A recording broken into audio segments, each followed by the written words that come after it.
Yo, yo, yo, what up, what up, what up? Welcome back, everybody, to another edition of Mike on Sports. I go by the name of Mike Gross, man. Shout out to that 501, shout out to that 317, man. We in the building.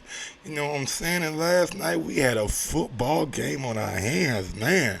The Minnesota Vikings and the Seattle Seahawks. I was gonna go live for it last night, man, but I ate some food. I lied in bed, man. Third quarter hit me. It was like, oh, bro, it's too late. It's too late, bro. I ain't gonna make it. I ain't gonna get up. I barely made it to the end of the game. You know what I'm saying? I was damn near knocked out. But, but I did watch it. Kirk Cousins went to battle, man. Brought his team back against Russell Wilson, which turned out to be a very, very competitive game, man. I know people say that the Minnesota Vikings maybe can't be a deep playoff team, but I think under the right circumstances and the right matchup, Minnesota can make some noise in the playoffs for sure. But let's get on to the game, man. On to the box score. Let's see what we got here. Turn that down a little bit so you guys can check that out. Let me change it right quick. Yes, sir. There we go. And yeah, Kirk Cousins. Vikings scored 30 points last night. A lot of it came in really the third quarter. You know what I'm saying? I mean, the fourth quarter, they had 13 points in the fourth quarter. Built up a nice little halftime lead, 17 to 10. Drove down the field at the end of the first half and was able to get a field goal at the end of the half, which I thought was pretty big, seeing how much time they had that run off the clock, but they still got in field goal position. Kirk Cousins made some plays and made some good throws and really had a solid game last night, you know what I'm saying? 22 out of 38, 276 yards, two touchdowns, one interception. And the interception wasn't really his fault. It was a tip ball or a ricochet ball that was off the hands of Stephon Diggs. And my man from Seattle just made a big time play on the ball and was able to pick it off. Had a QBR of 37, but a quarterback rating of 87. Dalvin Cook had a nice game, man. He was doing his thing early on in that game, and he fumbled. Then he suffered an injury. What's going on, Matt Garcia, man? Appreciate you joining me. He was playing well, you know what I'm saying? He was catching the ball at the backfield, showing his speed, you know what I'm saying? Doing, like, had a touchdown run in the first quarter, so he was definitely out there doing what he needed to do, you know what I'm saying? Dalvin Cook has been a big time back for Minnesota this year, but it just seems like he can't stay healthy when they need him most, you know what I'm saying? Or when they need him to play. Stephon Diggs had one carry for 27 yards, almost got it into the end zone. Nice little jet sweep call from Zimmerman, you know what I'm saying? Gave him the ball, got him out to the right side on the edge. He was able to cut the defenders and almost cut it back for a touchdown, but they stopped him like around the 2 yard line.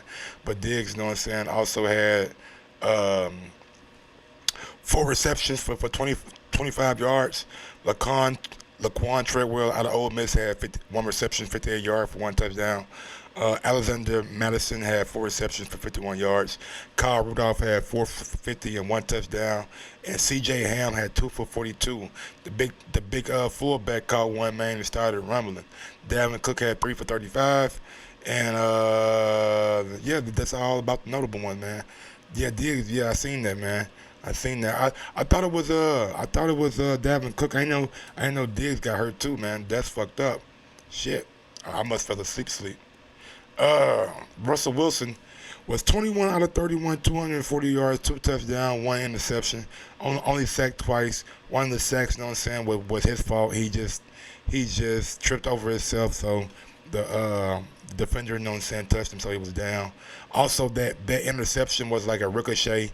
The ball got tipped towards him, and he tried to tip it down, but the defender came out of nowhere and made a big time play on it. Took it back to the house, so you got to give props to the Minnesota defense. But other than that, he had a QBR of 51 and a quarterback rating of 98. Chris Carson, man, you talking about, boy, them boys can run that ball, man. Them boys can run that ball. One thing in Seattle, but I think Rashad Penny is starting to turn out like the running back that they drafted out of Oklahoma. They drafted him last year in the first round. Really didn't really live up to it because Chris Carson took the job last year and continued the job this year. But last couple of weeks, man, Rashad Penny has been looking big time. He had 15 carries, 74 yards yesterday, one touchdown. But Chris Carson, man, like the bruiser that he is, 23 carries, 102 yards, 4.4 yards average, and one touchdown. That big man. That's one thing that you have to say. If Seattle can run the ball like they have been, and Russell Wilson can keep playing that kind of football that he plays, like don't turn the ball over, make big plays on third down, runs when he needs to, make big time passes, you know what I'm saying, when he needs to. Seattle might make a claim to make it out to the NFC, and right now, in my opinion, I think, and I've been saying this, you know what I'm saying, not just this week, I think Seattle and Baltimore will be meeting in the NFL Super Bowl. I think the way Seattle is set up with their defense, with their run game, and with their veteran quarterback who's been there before, who's been to the mountaintop before, and suffered defeat at that same mountaintop. I think he's gonna be hungry and motivated to get back to that point. And also he signed that big contract, so I think he wants to. And sometimes all players want to do this. Like when you get a big contract, you want to legitimize it. You know what I'm saying? You want to make the franchise look good for rewarding you. So I think that's added motivation for Russell Wilson. On the receiving end, DK Metcalf had 6 receptions, 75 yards. Man, the rookie, man, is looking good. He did have a fumble, but other than that, he's looking good, man. They're really been impressed with DK Metcalf this year out of Ole Miss. David Moore had 2 receptions, 65 yards, and 1 touchdown, and had one of the best end zone dances that I ever seen. He had it choreographed, like he had like 4 or 5 dudes dancing with him. It was like the Temptations out there doing their thing. So I really gotta give my hats off to David Moore with that originality. You know what I'm saying? That was huge. That was pretty cool to see. Jacob Hollister had 6 receptions, 44 yards, and Rashad Penny had 4 for 33, and Josh Gordon had 1 for 10. Hey man, Texans. I think the Texans might meet the Ravens in the AFC Championship game. Cause when you're looking at the motherfucking, you looking at the conference, you know what I'm saying? I firmly believe that the Texans and the Ravens are the 2 best teams in the AFC outside of Kansas City. I think if the Texans face Kansas City, I think they're going to be in for a long game. I don't see them having the defense enough to stop Patrick Mahomes in Kansas City, especially when they're at full strength. So that's why I leave them out. And don't get me wrong, the only reason I'm picking Baltimore to beat Kansas City is because Kansas City can't stop nobody, bro. Like they can't stop. They can't stop my motherfucking mama from playing quarterback. You know what I'm saying? Like they have no defense. Their defense is piss poor. They give up a lot of yards, and against a team like KC, well, a team like Baltimore, who's hard-nosed football that can run the ball, it's going to be tough for Kansas City to beat them. And that brings me to my fucking next point. Who is your MVP? What up, Adrian? Who is your MVP? Because right now, man, I'm telling you, man, it's going to be hard-pressed not to have one of these two guys at the top of that list. Russell Wilson and Lamar Jackson have been playing smash mouth football. The Raiders have been playing smash mouth football. Russell Wilson has been playing great football, taking care of the ball, getting people involved, really doing what he needs to do on the football field. So I've been impressed with both these guys this year. Let me give y'all some more details so y'all can make your own opinion about who should be and who shouldn't be. Right now we have Lamar Jackson on the season. This only what's in this year. 12 games played, 214 attempts, 322 attempts, and 214 completions. A 66 percentage completion percentage. That's big time. 66% is big, man. That's damn near 70, and we all know 70, you know what I'm saying, is next level. So 66% is damn good. 2,500 yards passing, 25 touchdowns to only 5 interceptions. So that's a 5-to-1 ratio on touchdowns to interception. Also, uh, can't forget about the running, man. You cannot forget about the rushing attack of Lamar Jackson.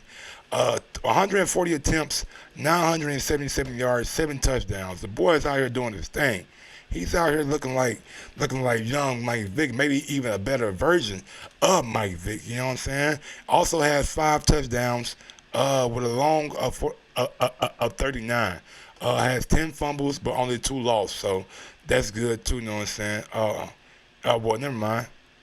He only had 5 fumbles and 1 loss. That was last year, and the long of 47 this year and 7 touchdowns this year. My bad. I'm reading the wrong line. But yeah, man, he's out here balling, bro. Like anybody who got anything bad to say about Lamar Jackson, man, really don't appreciate the game of football. The kids out here doing his thing, got better from last year, and that's the only thing we can ask from our athletes is to progress year in to year out until you reach your prime and your peak. And from year one to year two, Lamar Jackson has definitely gotten better. Russell Wilson, man, on the season, a 67 percentage completion percentage, man. That woof. He just one up Lamar Jackson. 3,000 yards, 3,100 yards passing, 26 touchdowns, and only 4 interceptions, man. With a quarterback rating of 111. That's big time, man. Only turn the ball over 4 times, and a couple of them were like just, you know what I'm saying, bonehead kind of plays. You know what I'm saying? That one from last night was a freak of nature a kind of play. So in my opinion, he really only had 3 interceptions, but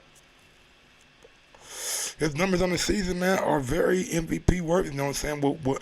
With 4 games left, you know what I'm saying? Like, it just seems like these two guys are at the top of the discussion when it comes to MVP.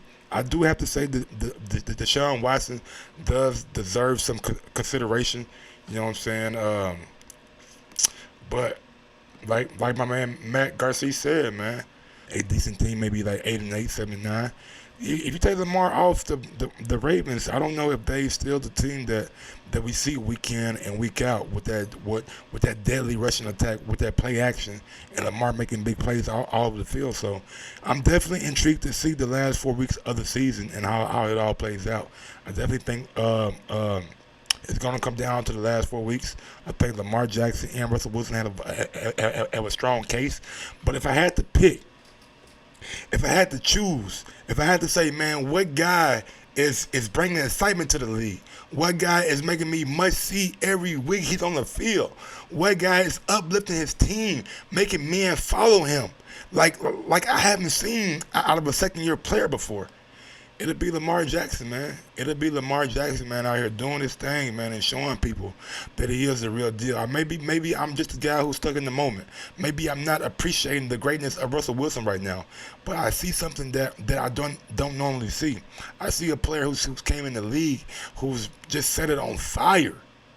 On fire. And took his team from last year. Everybody was laughing at in the playoffs. Oh, he can't throw the ball. He can't complete a pass in the playoffs. To right now, and get his team atop the AFC. Number 1 in the AFC. Out here doing his thing, man. And if you hating on that, if you can't respect that, man, then you don't like football, bro. With that being said, man, I am Mike on Sports. If you guys want to support, man, you support right there. You know what I'm saying? Do your thing. If not, catch me later on tonight for a Lakers and Denver Nuggets live game chat. Lakers and Denver Nuggets live game chat. Catch me later on tonight for that. Fourth quarter. Until next time, man. This is Mike on Sports. Peace out. Yes, sir.